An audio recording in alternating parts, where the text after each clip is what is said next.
অনেক বক্তা ইংরেজি কয়, শ্রোতারা সবাই ইংরেজি বুঝে, তো বয়ান বাদ দাও। ও কয় তুমি দোষী, তুমি দোষী, 3 আঙ্গুল যে আমার দিয়ে ফিরিয়া কয় আমি দোষী, খবর নেই। আদমিয়ত লাহম শাহম পোস্তে নিস, আদমিয়ত জুজরে যায় দোস্তে নিস। সব কথার মূল কথা, মাওলানা হয়েছি, বক্তা হয়েছি, মানুষ হতে পারি নাই। মানুষ হইলে কেন এত ইশকাল হবে, এত প্রশ্ন হবে? মানুষ ছিলেন পটিয়া মাদ্রাসার বানী আজিজুল হক মুফতি সাহেব, মানুষ ছিলেন চরমনের সৈয়দ ইসহাক, মানুষ ছিলেন উজানির কারি ইব্রাহিম, মানুষ ছিলেন জমিনের মধ্যে শাহজালাল শাহবরান, মানুষ ছিলেন এই জমিনের মধ্যে হাজী শরীয়তুল্লাহ রহমতুল্লাহ আলাই, মানুষ ছিলেন শামসুল হক ফরিদপুরি রহমতুল্লাহ আলাই। পটিয়া মাদ্রাসার বানী মুফতি আজিজুল হক যখন বসে খুতবা শুরু করতেন বয়ানে নাহমাদুহু, এতটুকু বলা মাত্র প্যান্ডেলের মানুষের মধ্যে কান্নার রোল শুরু হয়ে যেত। এরা ছিলেন মানুষ, দেখলেই অন্তরে পরিবর্তন। এরকম কিছু আল্লাহওয়ালা জমিনে আছে যাদের দেখলে আর গুনাহ করতে মনে চায় না, কি?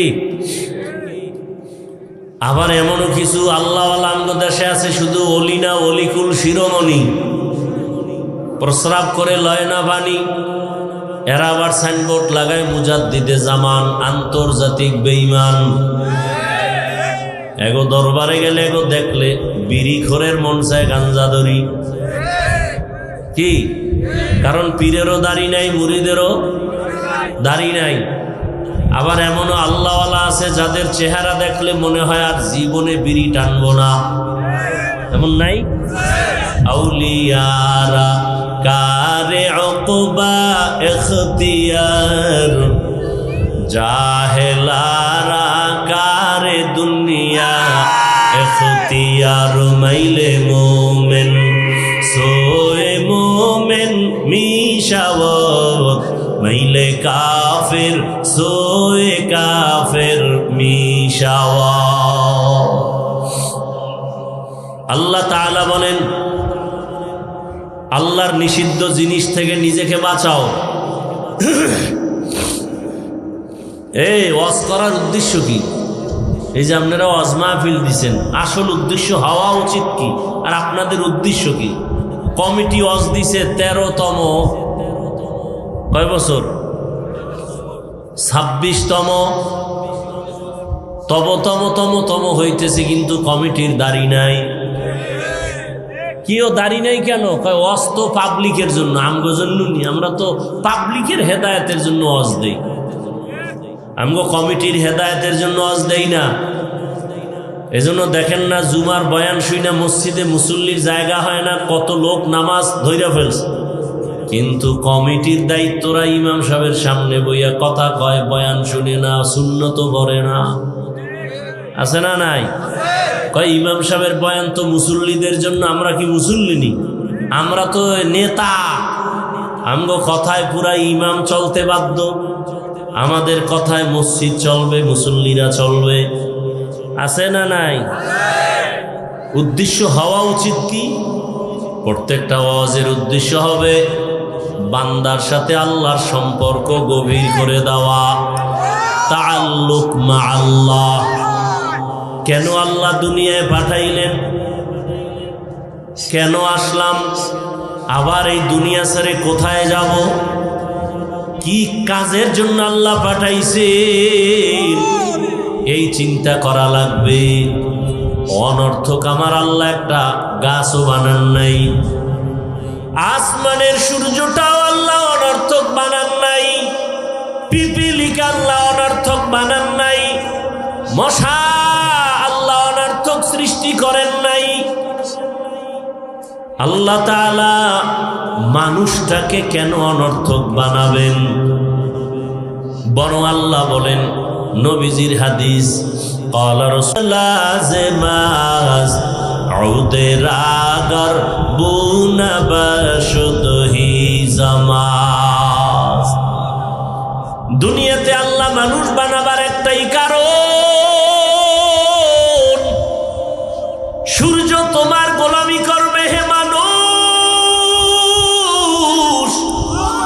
জমিন তোমার গোলাম। তোমার প্রয়োজনের জন্য সূর্য বানিয়েছি, তোমার প্রয়োজন বাতাস, বাতাস বানায় দিলাম। তোমার প্রয়োজনে পানি, তোমার প্রয়োজন মিটাবার জন্য আমি অক্সিজেন দিলাম। তোমার প্রয়োজন মিটানোর জন্য ঘাস দিলাম। তোমার প্রয়োজন মিটাবার জন্য পশু বানাইলাম। আমি আল্লাহ সব কিছু তোমার খেদমতের জন্য বানায় দিলাম। দুনিয়ার সব মখলুক তোমাদের খেদমতের জন্য রেডি। তোমাদের যা প্রয়োজন সব বানায় দিলাম, আর তোমার একটাই কাজ, তুমি শুধু আমার ইবাদত করবা। সূর্যের কাজ হলো তোমার গোলামি, চাঁদের কাজ তোমার গোলামি, গরুর কাজ তোমার গোলামি। এ কারণে গরু নিজে দুধ রাখে না, সব বনিয়াদমরে দেয়। কিন্তু গরু যদি মেজাজ গরম করে একটা লাথি দেয়, আছে কারো পাওয়ার দুধ নেওয়া? সমুদ্রের মাছ মেজাজটা যদি গরম করে, দুনিয়ার কোনো মানুষ মাছ ধরে খেতে পারবে না। আর কপালে পহেলা বৈশাখে ইলিশ আর পান্তা কপালে জুটবে না। বৈশাখের প্রথম তারিখে যারা ইলিশ খায় পান্তা দিয়া, ওরাও জালেম, যারা খাওয়ায় তারাও জালেম।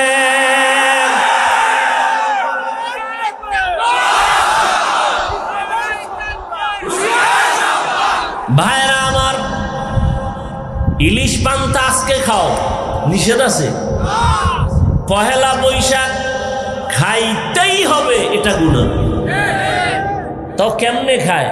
30 টাকা একটা পিস মাছের দাম, পহেলা বৈশাখে এটা বিক্রি হয় 1000 টাকা। যারা বিক্রি করে তারাও জালেম, যারা কিনে খায় তারাও জালেম। গর্বা সুরত আদমি ইনসাবুদে আহমদবু চাহলো হামেক সাবুদি। এরে দুনিয়ার উম্মত, এরে আমার কলিজার যুবক, পর্দার আড়ালের মা বোনেরা, বৃদ্ধ বাবাজি, স্বাধীন জীবনের কোনো মূল্য নাই। আল্লাহ দুটো পাও দিয়েছেন, হাঁটো। তার মানে যেখানে মনে চায় সেখানে হাঁটবা। সেখানেও কিন্তু হাঁটার বেলায় স্বাধীনতা নাই, আছে না? আল্লাহ এরিয়া দিছে, এর বাইরে যাওয়া যাবে। হাত দিছে ধরার জন্য, মনে যা চায় তাই ধরবা না, স্বাধীনভাবে ধরা যাবে না। আল্লাহর আইনে যেটা হালাল সেটা ধরবা, আল্লাহর আইনে যেটা হারাম সেটা ধরা যাবে না। কি ভালো করে বুঝো, চোখ দিছে দেখার জন্য, স্বাধীনভাবে দেখা যাবে না, সীমাবদ্ধ আছে। এই চোখ দিয়া মোবাইলে তাকায় তাকায় কবিরা গুনাহ দেখবা, এজন্য চোখ দেয় নাই। ও বান্দা, চোখ দিয়া মায়ের চেহারা দিয়ে তাকাও, কলিজার বাবার চেহারা দেখো, সওয়াব। আল্লাহর প্রিয় বান্দা উলামায়ে কেরামের চেহারা দেখো, সওয়াব। বাইতুল্লাহ দেখবা, সওয়াব। আল্লাহর কালামটা খুলে খুলে তাকায় তাকায় দেখবা, আমল নামায় সওয়াব। ই কালামে জিন্দা কুরআনে হাকিম, হিকমতে উ লা ইয়াজাল সুতুকাদিম। মাকে চিল্লা, মায়ের জন্য তুমি এখন পাগল। বাবাকে চিনছো, তুমি বাবার জন্য পাগল। বন্ধু একজনকে তুমি আপন বানাইছো, বন্ধুরে তুমি এত ভালোবাসো, ওই বন্ধুর জন্য তুমি এত পাগল। ওই বন্ধুকে না দেখলে তোমার ভালো লাগে না, ওই বন্ধুর সাথে কথা না বললে অন্তর থামে না। কিন্তু বান্দা, ওই বন্ধু তোমার আসল না। তুমি যদি মরিয়া যাও, করে ফেলবে।